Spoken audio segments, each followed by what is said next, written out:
Part 2. Ito na ang pasta spaghetti al carbonara. Ah, Pwede pa natakitan. yan. Kinukuha na siya, may nilalagay na dito. Kasi naparami, kaya itong ganito na ang pinaglagyan namin ng spaghetti.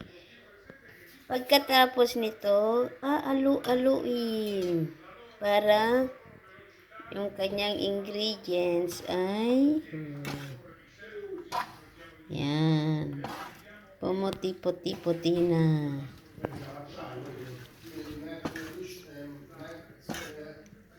Ganyan lang paggalo. Masarap.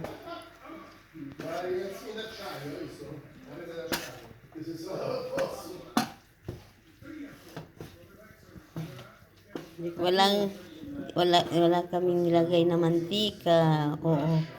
Yung olive oil wala. Nagtubig lang ng konti para pag ginano mo, may konting tubig. Basta pag spaghetti o pasta,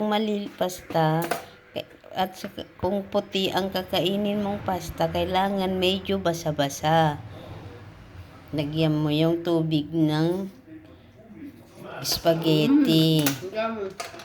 Yan. Kaya guys, ready na ang tabula. Kakain na kami.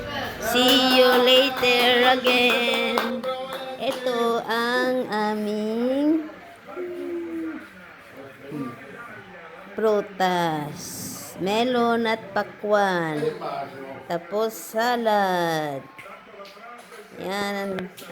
Ito ang aming pagkain. Wala kami sa restaurant. Mas masarap pa kaysa sa restaurant ang kakainin namin. Kami ang nag-prepare. Okay, bye-bye.